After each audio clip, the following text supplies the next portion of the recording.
discussion afterwards, we will stop the recording, so no worry about privacy. Also feel free to ask questions. You can write them in the chat, or even more welcome to ask them directly. So for that, you have to draw attention to yourself by either raising your digital hand or putting a cue for a question in the chat, and then we can unmute you. Also, to keep it a little more interactive, we will have polls in between, and you're welcome to answer them. All answers will be shown anonymously. And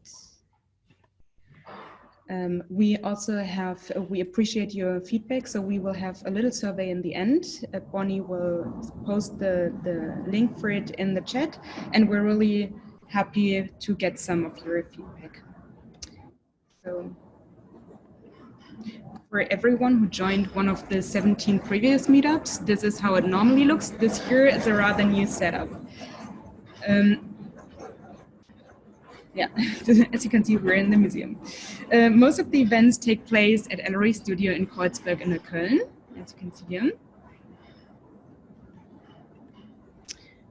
And the topics are always changing. So we have ethics in design or AI, or the future of prison sites, the future of romance, or world building and speculative fiction. One of the few past ones we had, always presented by exciting speakers from science, art, or industry. But to be clear, Berlin is not the only meetup covering such interesting topics. Speculative Futures is a global network started by the Design Futures Initiative back in 2017. We joined as first meetup in Europe. I think we're also still the biggest meetup in Europe. And as you can see, the chapters there, there were a lot of chapters joining afterwards. I think we have about 50 chapters in this network right now. So I was wondering, who of you already joined one of the Speculative Futures event, either in Berlin or somewhere else? Maybe give me a hand. Bonnie, can you have the first poll?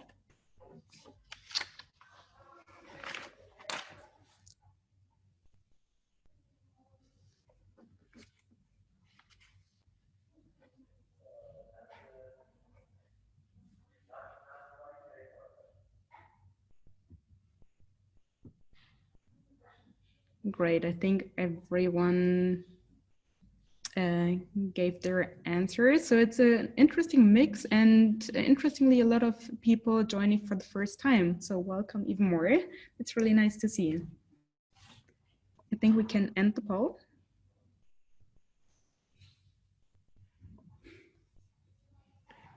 Oh, could you see it?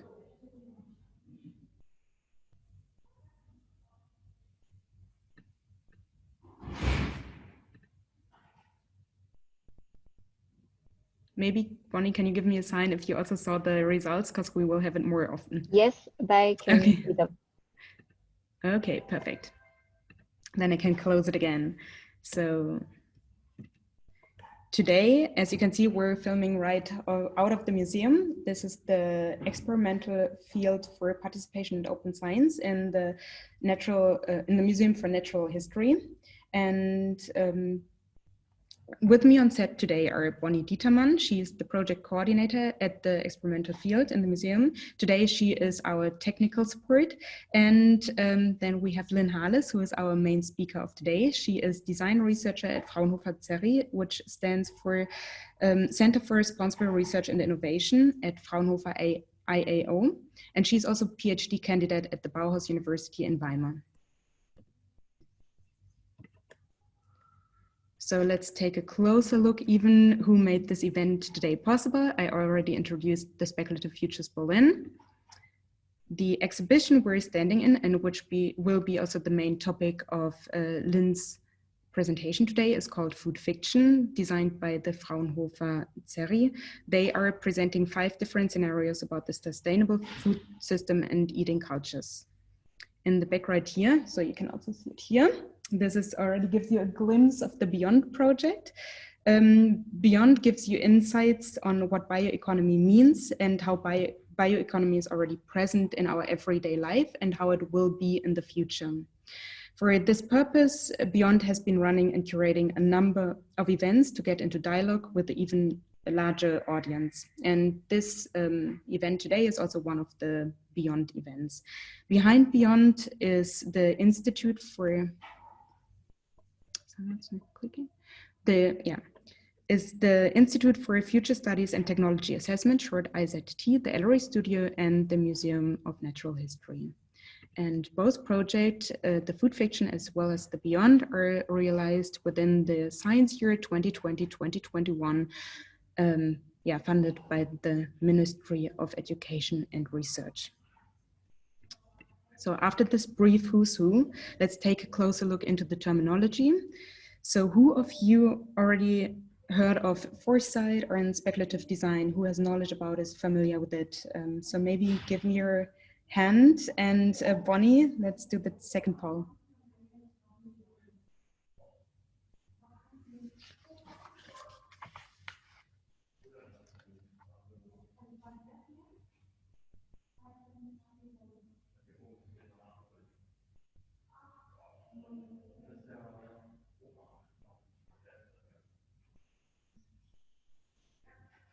Yeah, so most of the people voted. That's nice.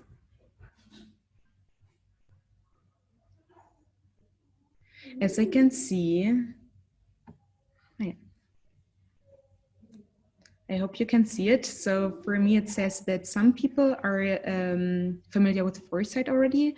Most of the people are with speculative design, and some people are new to both. So we have a great mix again. So I prepared a couple of slides about foresight and speculative design to just get us all on the same ground. And for all people who are already familiar with it, so you might know some of the content. I already found a nice GIF, so maybe this is also new to you, so enjoy the input. So the leading question is not only how to explore the future, but also how to create the future. And the common framework to describe the future scenarios and also the future development is the so-called future cone. Dear future community, I know exactly what you think.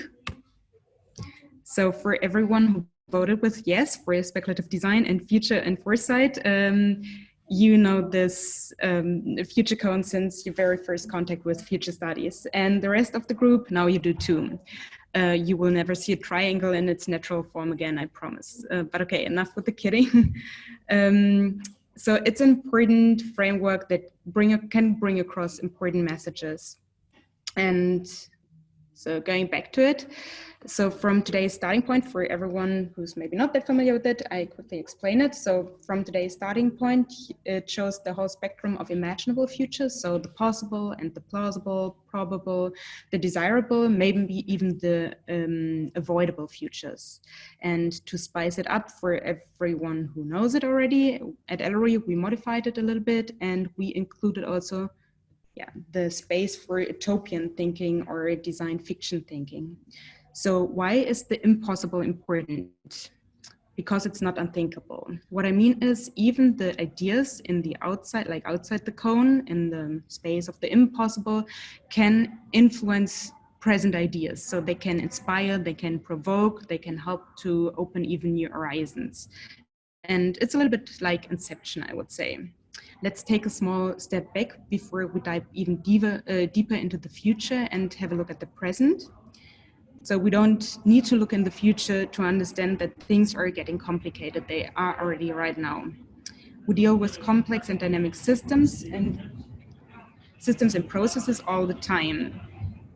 We're not only uncertain about the future, we're also uncertain about how to deal with it right now.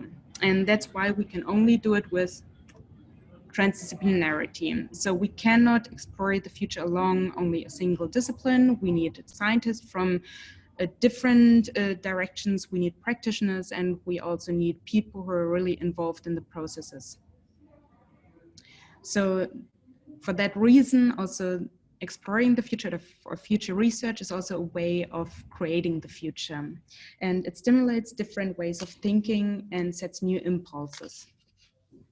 And this is exactly where design-based methods, like for example, speculative design or design fiction, come into play. So they can present images of the future in a very different way, beyond books, numbers, or reports, and in this way also reach even more people or different people.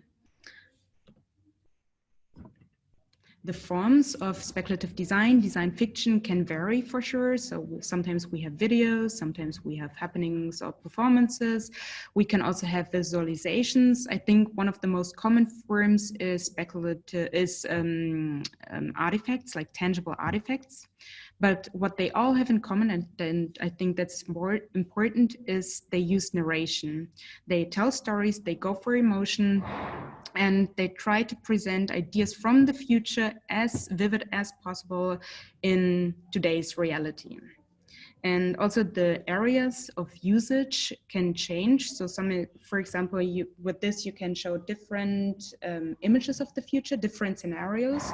You can also use it for acceptance research, or you can on purpose place them, present them, also like provocative artifacts to start discussions, to really get into debate.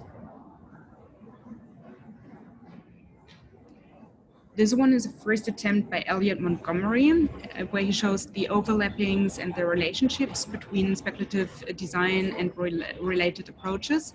So on the axis, you can see from unconstrained to constrained. On the end of constrained, he located art, and on the other end, on the constrained side, you can find strategy. In their book Speculative Everything by Anthony Dunn and Fiona Rabi, they came up with a really nice comparison. So on the B side, on the right-hand side, you have the speculative design or design fiction. And on the other side, on A, you have factual design, for example, design thinking. And let's quickly compare both. So design thinking aims to produce innovations that are successful on the market. So it's about services and products that are as close as possible to the consumer needs. And design fiction or speculative design develops speculative solutions that does not aim or don't aim for market success. It's more about for changing today's discourses. And with this being said, I'm excited to hand over to Lynn and to see if we can set new impulses on the discourse of food. Thank you. Thank you very much, Dodo, and thank you for having me today. So I'm going to share my screen now. Oops. This takes a second.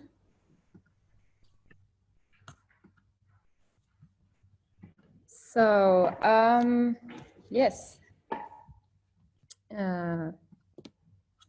there we are. So yes, I'm going to present the Food Fictions project today. I was working on the last 6 months together with my team.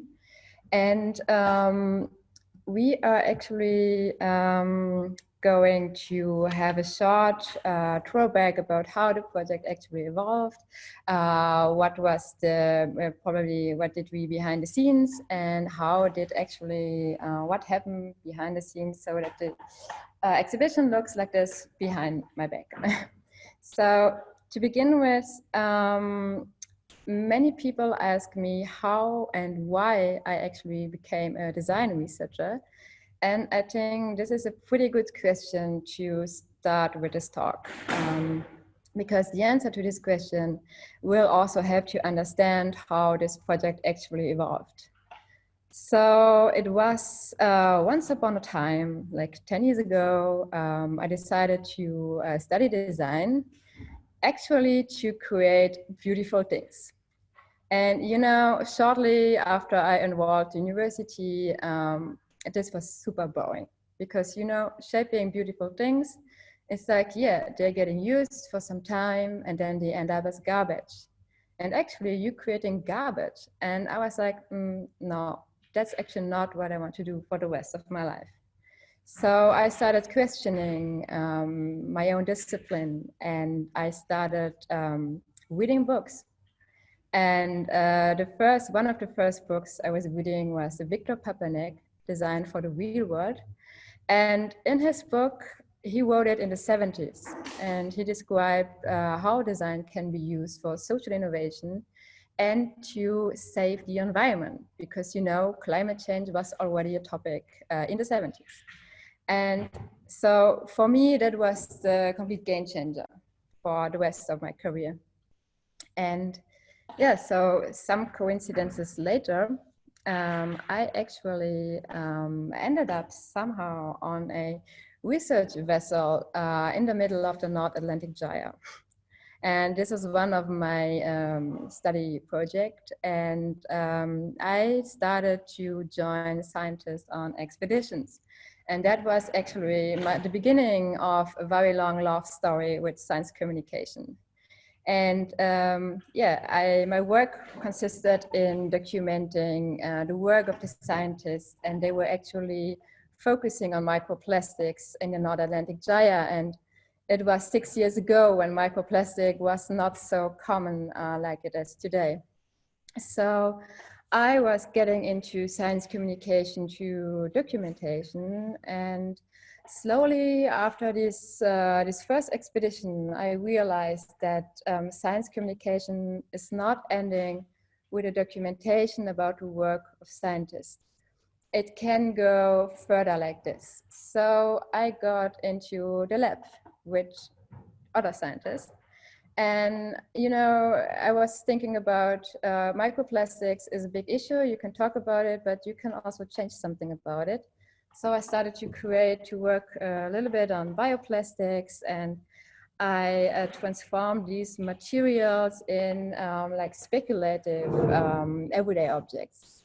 And this was actually my beginning with speculative design, and also with design for debate, because I had the chance to showcase my work on an exhibition that was in Luxembourg, where I actually come from, at the Design Biennale. And the two people that you see is actually the future Grand Duke of Luxembourg, which was a pretty funny coincidence. He passed by, and so that was something where I realized, okay, you can change something as a designer just by changing the way you design.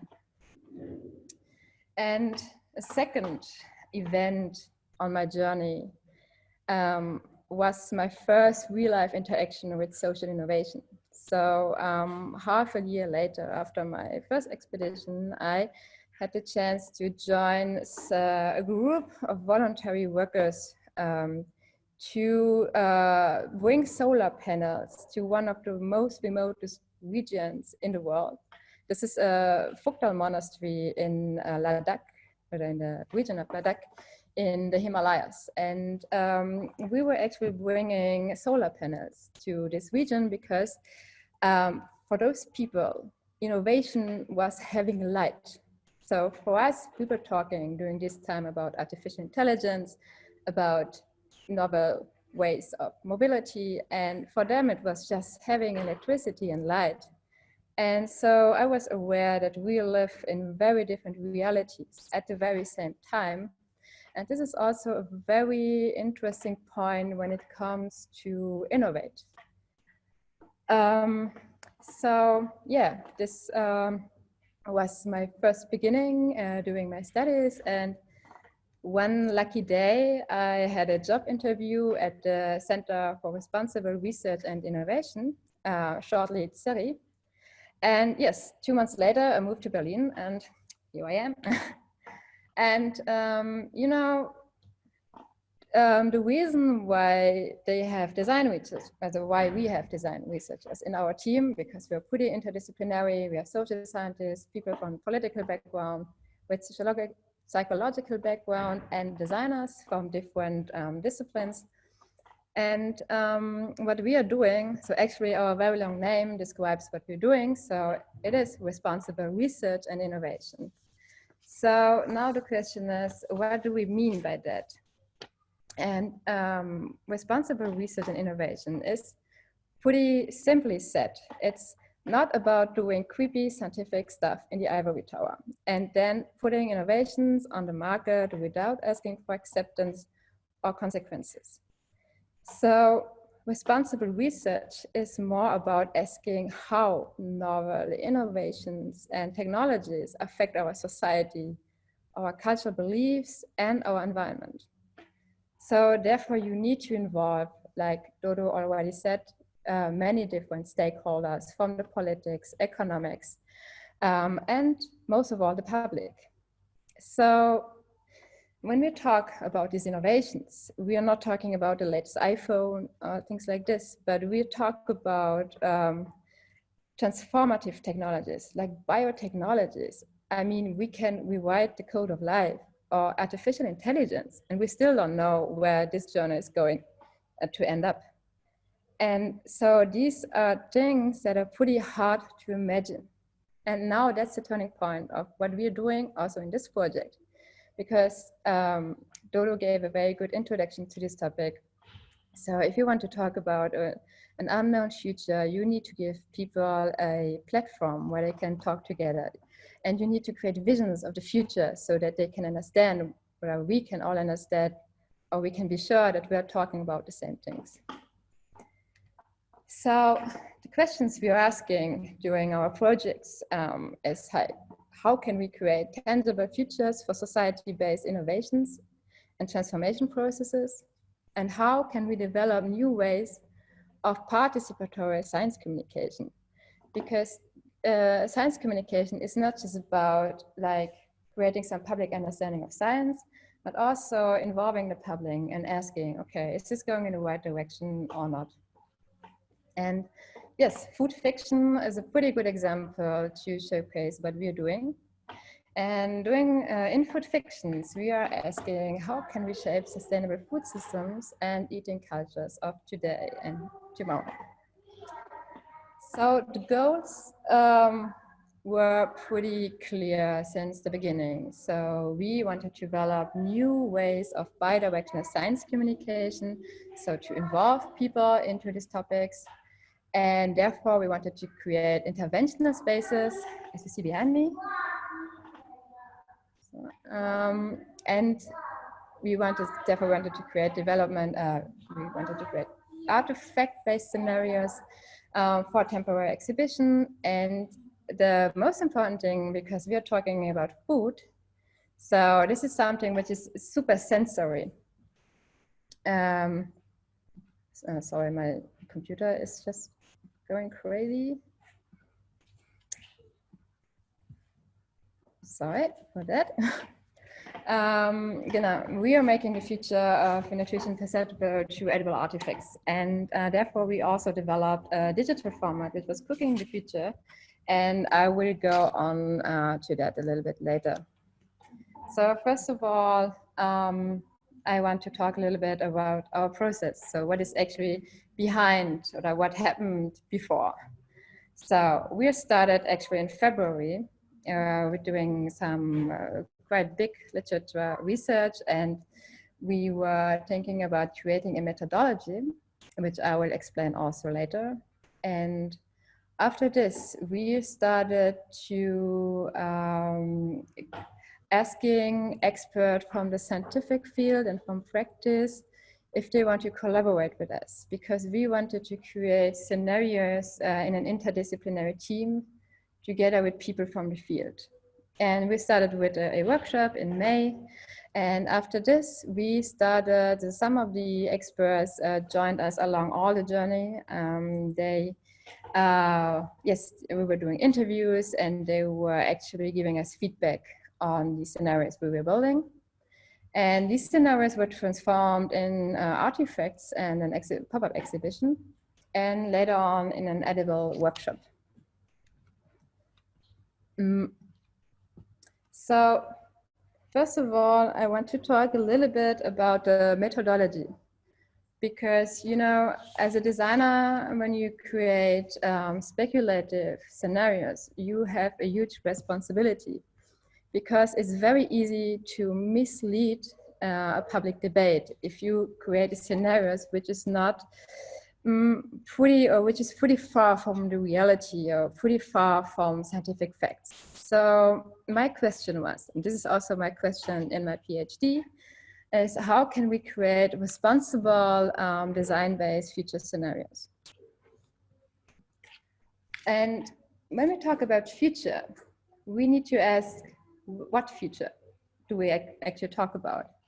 And in this case, we are talking about mundane futures.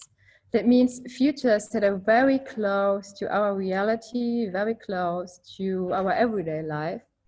Because, you know, you can also think speculative design is a tool to create past events, alternative past events, or to create alternative presents and the alternative sooner now. And the sooner now and the alternative presents, for me, is a very interesting field to speculate on, because it's super close. And when we're talking about the future of food and climate change, these are topics that are affecting us today. I mean, right now. It's not about, okay, we have 10 years more time and then let's see.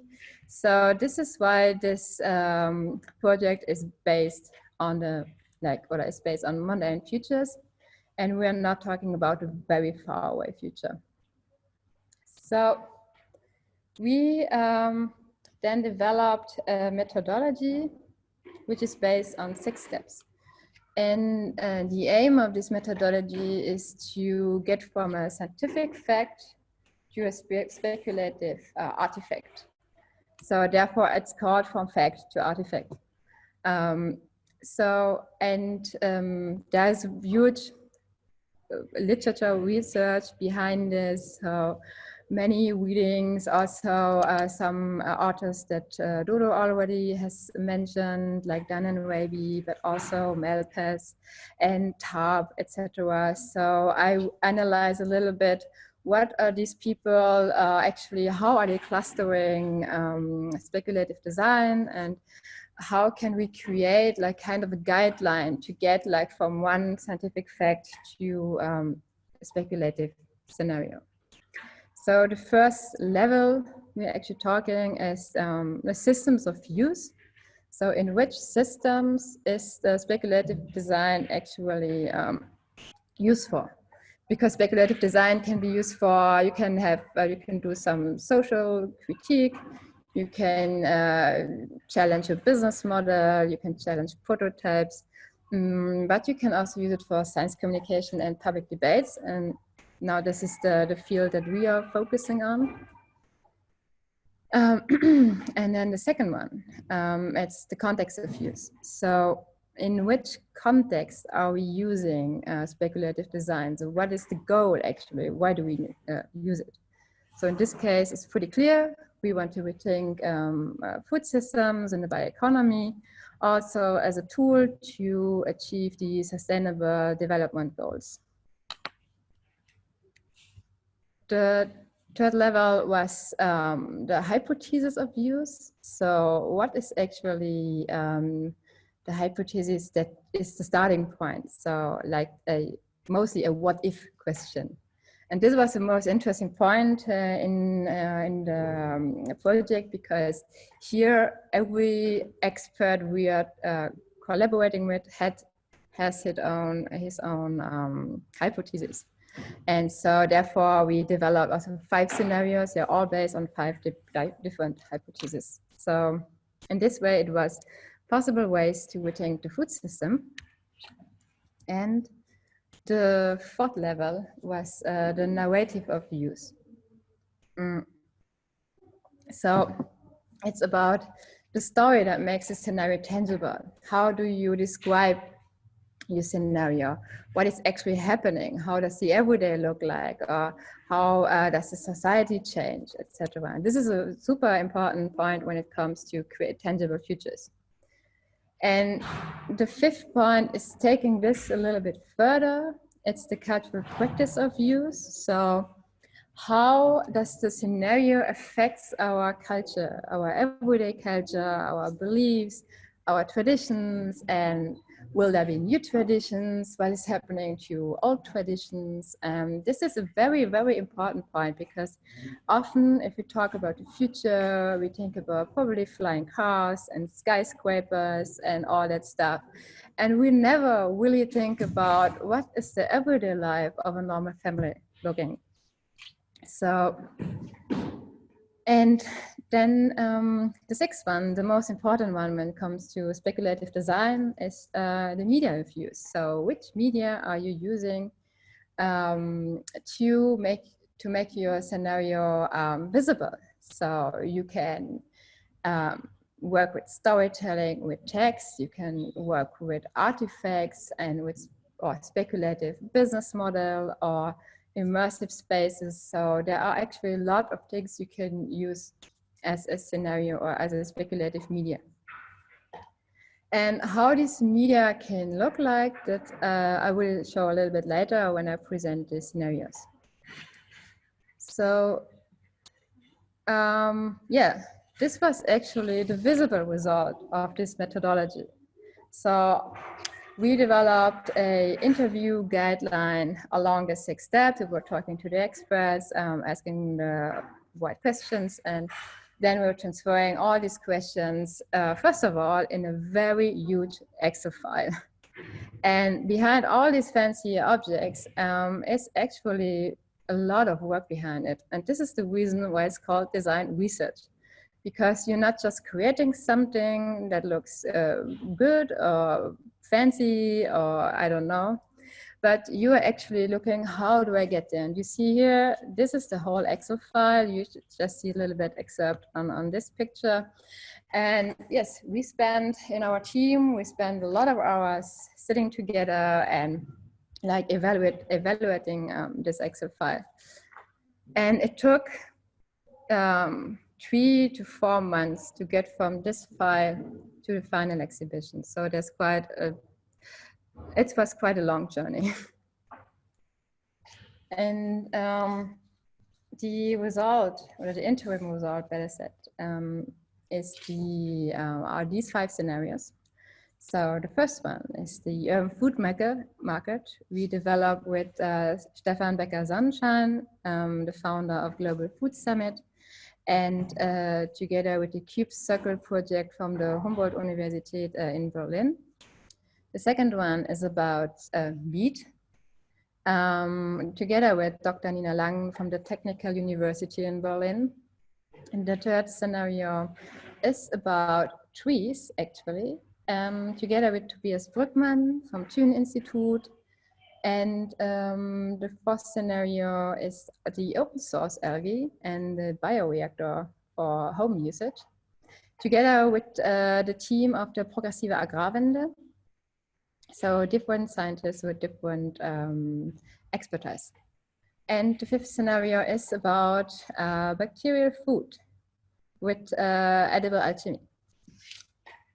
So this is now just a theoretical part of the project, and now we're coming a little bit more into the visual stuff. So as you see, we're sitting in the exhibition, and because, you know, due to Corona, we can see us live, and I see some people are joining us also outside from Berlin, and they may not have the possibility to get into the exhibition. So we take you on a digital way. We take you on the exhibition in our on a digital way. If my computer is not crashing down. So, yeah.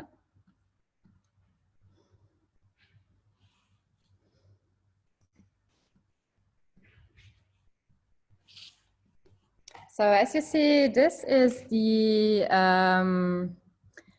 entrance of the exhibition, and then you're having a little introduction first. So something I will also going to present soon. And we did some brochures, so everything, all the information you can read. And yes, here you see the first scenario, the food market, which is presented with infographic. And so, yeah, you see, we're also showcasing how this first scenario is interacting with the other scenarios. And then you're getting over to the first or the second scenario about meat. So if you're getting curious, then stay tuned. And yes, as you see, we're working with different media, so mostly artifacts and visuals. And here you see the third scenario about trees. And our forest garden.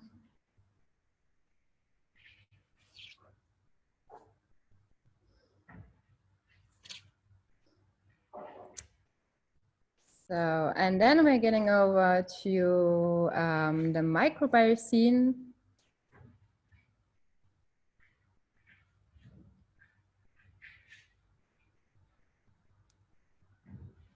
So there's a lot of text, and after the exhibition, you can also read everything online. And then we're heading over to the bioreactor.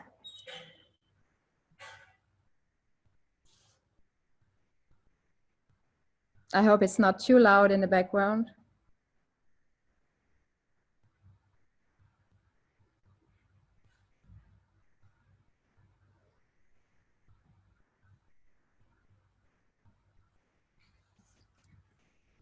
So, and then this is the final stage of our expedition. It's the bacterial food. And as you see, we're presenting actually some food and some bacteria strains that were given to us by edible alchemy. And yes, there are our speculative. So here's a short infographic about the microbiome.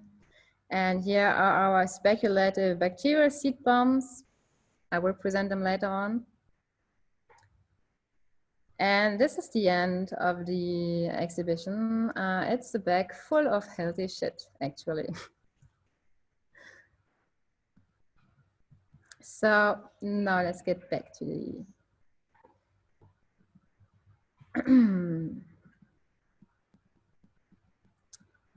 so I lost it.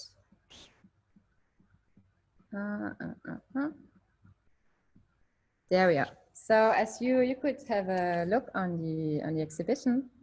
For those people who are in the area of Berlin, you can still see it until Sunday. And you can also participate in this exhibition, because actually, you know, before Corona, we planned to do a very super interactive exhibition with like many touch points and many people coming together, and that Corona just, yeah, it just didn't happen. So we have a digital interaction. And here you see also a little glimpse on the workshop we had on Monday. It was a Cooking the Future workshop, and together with Ines Lauber, we created the Future Food Box, and we were creating or transforming all the scenarios, all the speculative artifacts in something edible. So some of the products I'm going to present during the scenarios. So here's a short behind the scenes of the workshop, because it was for me actually the first workshop I was moderating in my very own kitchen. And my kitchen just looked like a mess afterwards, but it was super fun. And also in these wine glasses, there's only water, there was no wine involved. And yes, it was super fun. And I'm going to show some of the products later on. So the first question, or maybe you were asking yourself, why are you actually talking about food when, you know, we are funded by the Wissenschaftsjahr and it's focusing on bioeconomy, and we were thinking about a tangible topic to explain the principles of the bioeconomy. And so we decided to focus on food because, first of all, everybody needs to eat. So it's not depending on your religious beliefs or where you come from or your age. Everybody has some association to food. So that was the first decision. And the second decision is pretty clear, because when we talk about bioeconomy as a kind of a solution or tool to create a sustainable future, then we need to rethink the way we eat, because the way we eat is the way we are shaping our future and our planet. As you know, we humans are actually the only creatures on this planet that are able to cook. And with the invention of fire, we started to cook some poisonous, we could cook food that were actually poisonous and something edible. And for this reason, our brain actually could evolve because we used less energy for the digestion. So we could evolve our brain and our language and our culture. So all our innovations and everything we are today is closely interlinked with the way we eat. And so we were also asking in this project, not only what are we going to eat in the future, but mostly we were focusing on how are we shaping future food systems, because there are some alternatives already, like, you know, insects or in vitro meat, but all these solutions are just temporarily, because they won't be very sustainable if the systems in which they remain stay the same.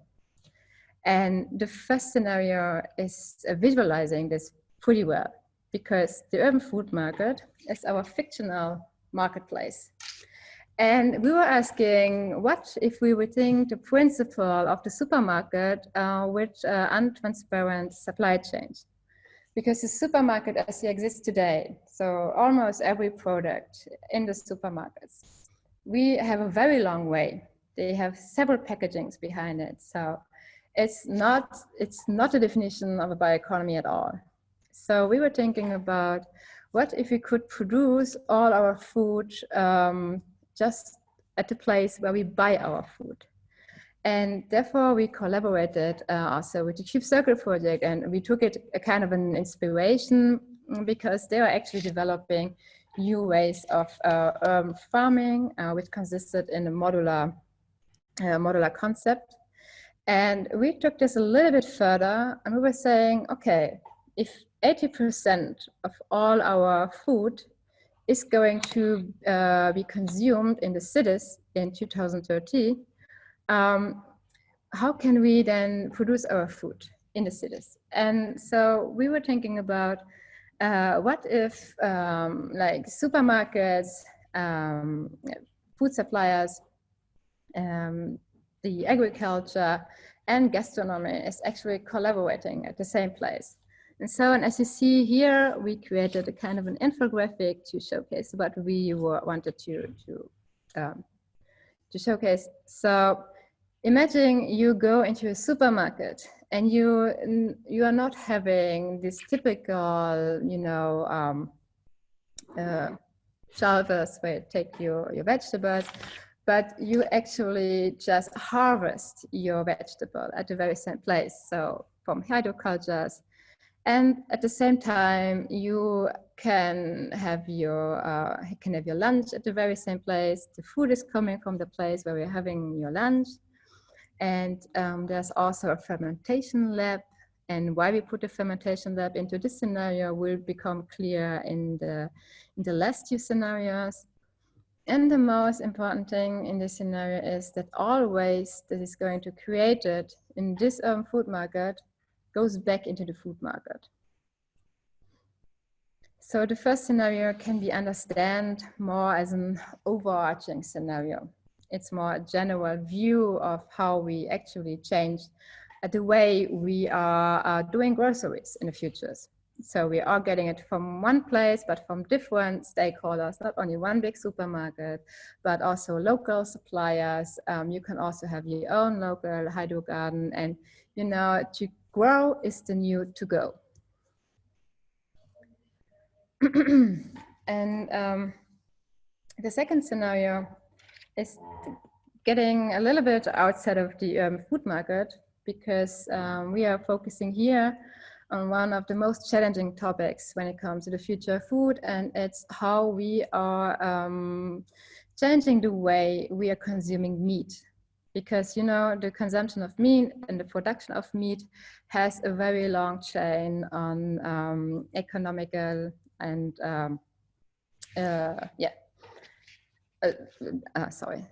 some very long chain of like the loss of biodiversity, etc. You know what I mean. So I just lost the. Yeah. So we were asking in this scenario, what if discounter meat disappears from the supermarket, but meat itself remains accessible? So we were speculating that meat is disappearing from the food market, and the only way to get your meat is by getting you the whole animal. So we created a speculative business model, which is called Farm Buddy. And it works in a way that you can collaborate with local agriculture, and you just can get your animal via an online platform. And you can actually configure the life of your animal, and you can also choose how is the animal going to live, how is it going to be fed, and you can also observe your animals. So you have kind of a, maybe you see it in my camera, you have kind of a Tamagotchi, which is linked to the data of your cow, for example. And it tells you how your cow is, how it feels. So it is going good, is it getting ill and something. And so you have actually your farm buddy at home as kind of a pet. And yes, it's a part of a empathic technology. And so how can technology also help us to, closing up our relationship to farm animals? And in the farm buddy scenario, you can not only have your own cow, but you can also have your chicken, for example. And this is what you see here, the yellow one. This is our egg o'clock. So every time your egg, your chicken lays an egg, it's a winging. And actually a chicken lays like 4 eggs a week. So that's not pretty much. And if you want to have a big breakfast with your family, with eggs or scrambled eggs, so you need to wait pretty long. And the aim of this scenario was to question about how many control does the producer or the consumer wants to have when it comes to meat consumption. And how can we have, can we build a relationship to farm animals and also realize the benefits of farm animals? Because we are not talking about a faraway future, but about the soon and now. And in the soon and now, the consumption of meat will not completely disappear. And also meat on our plates is part of our traditions and part of our eating cultures. So we are reflecting about how can we still have meat, but in a very responsible way, because you can have your cow, which lives for 4 years and is getting slaughtered after that. And also all the parts of your animal are going to be consumed. So from nose to tail. So we're not eating only the steaks or the burgers from the cow, but we actually eating everything from it. So, and it can be sausaged. And the sausage itself can also be upgraded with vegetables. So we have here our vegetarized sausage, and we actually produce it also in real life. So we had our sausage with beetroot. And it was kind of a, unusual experience, because the beetroot made the sausage a little bit sweet. And it was, also the participants in the workshop were also very surprised about the taste of it. But most of them found it very, interesting. And most of them also said, it would be cool if this would exist in the near future. So that was the second scenario. And now we're going to the third one. And it's called from Leafchute, and we are focusing on the tree as a very important stakeholder in the bioeconomy. And we are asking, what can we learn from the tree for our future food? And does nutrition always mean eating in the traditional way? And so we created our urban food garden, not our urban food garden, our urban forest garden, sorry, with our forest bar. And there you also, because the forests are having also big issues when it comes to climate change. Also in Germany, we have a lot of monocultures when it comes to forests, and they are pretty, yes, we have a lot of issues with like insects and heat, and yeah, it's super dry the last year. So we also wanted to create a little bit attention on trees, and also what because they are actually creating our oxygen, they're producing our oxygen, and so therefore they are just for us the most important stakeholder when it comes to create a sustainable future. And trees are also they are not pretty well researched until now. So there are a lot of things of trees that we still don't know. And we were also working together with with Tobias from the Thünen Institute, and he also said that with trees, it's almost the same as with oceans, because they are everywhere, we see them everywhere, but still we don't know much about them. And one of the hidden powers of trees are the secondary plant compounds.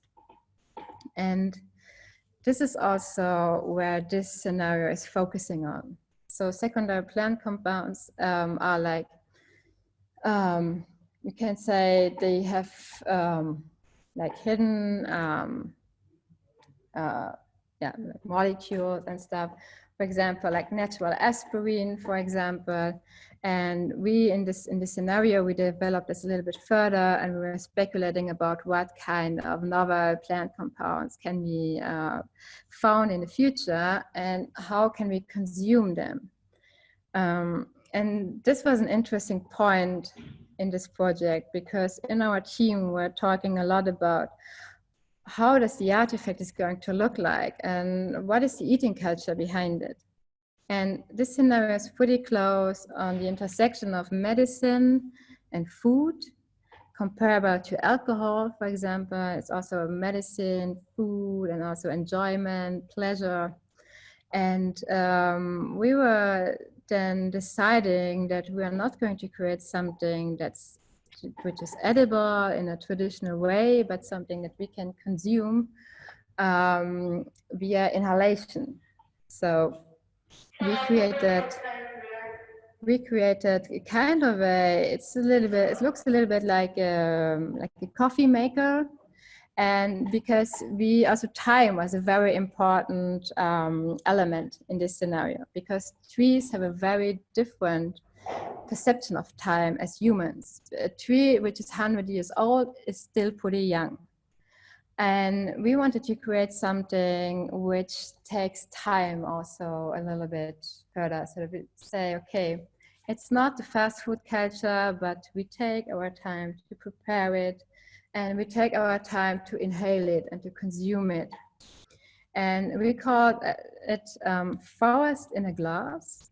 And because, maybe you know the German word Waldbaden. It's like forest bathing. I don't know if it's the right translation. But if you go to the forest and you're breathing the air, you're getting like kind of relaxed, because trees are absorbing compounds that are making you feel like this. And so we had like, okay, we're having our forest in our glass and we're inhaling it. And we also were playing a little bit with the breathing mask as a symbol of our current society. COVID-19 changed the way we are having our social interactions and how we are going to be seen in the public. very radical. And so we were also asking the question, how is our reading mass getting an important part of our future everyday life? And this is one scenario where you can see, okay, wearing my reading mask in the train, for example, is no longer something very annoying, but it can also have something, can also be pleasurable. And here you see in this picture how this could look like in reality.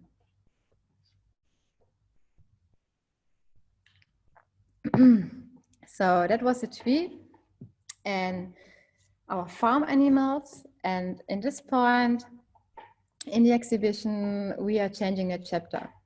We are going from the visible stakeholders to the invisible stakeholders of the bioeconomy. And we are talking about microbes. This can be bacteria, algae, viruses. And we were choosing or focusing on this because we are making an important step in our evolution. We managed to domesticate plants and animals, and we are now able to domesticate microbes. So novel biotechnologies enable us to get more and more knowledge about bacteria, about what they're doing, how they function, how they work. And we are also getting able to use bacteria and microbes for our own purposes. And microbes also played a very important, or always a very important role in our food culture. And this you're going to see in the fifth scenario when it comes to fermentation, which is actually enabled by microbes. In the first of these two scenarios, we are focusing on the algae. You know, algae is a very nutritious food source of the future, and they have plenty of good or healthy elements. And we were also focusing on these novel technologies I mentioned, on novel biotechnologies. So we created the CeRRI bioreactor for home usage. And it's kind of a smart home kitchenware. So you see here in this picture, this is our bioreactor. So you can actually have your algae and it's growing there, and you can dry it in these containers, and you can use the dried powder of the algae. And these three objects you see here are actually presenting three different steps of how we can manipulate organisms. So the first step you can see in this one, it's our light organ. And you can imagine that the algae is flowing into this device. And here the algae is modified just by using different light and oxygen settings. And you can actually, no matter what kind of organism, or also fruits and vegetables, can be modified only by changing their environment, their light, how much water they get, how much oxygen or air or sun they get. And so this is the first step, how you can modify something. And then we go a little bit further. And I also have it here in live in the exhibition. This is the CeRRI DNA scan and edit tool. And here we are focusing on genetic engineering and synthetic biology. So we are actually pretending with this device, you can scan the substrate of your algae and you can edit the DNA of this algae just like with a drag and drop tool actually. And this is also how synthetic biologists imagine their future. They said it should get easier and easier to manipulate or to edit an organisms. And it actually works. Like I can put another kind of DNA from another organism into something, and I can create a completely new organisms. And we took the algae as yeah, as an actor in this scenario, because if we took a tomato or pig, then we have a very emotional reaction. We said, no, this is something we can't do. We can't play God. We can't change how a pig is going to look like in the future. But when it comes to the algae, we are actually, it's not kind of an emotional topic. So in our scenario, we describe a fictional recipe where you can change an algae in a way that it tastes like cacao powder. And you can create a totally sustainable and social and as a fair trade chocolate, for example. And then we're asking the question, how far can we go if we're interacting or if we're rewriting the code of life of the organisms? And then we also, in our scenario, we're also describing how this technology can be misused to create new drugs or poisonous things. And so the visitors in the exhibition can then decide, is this something I want to have at home or better not?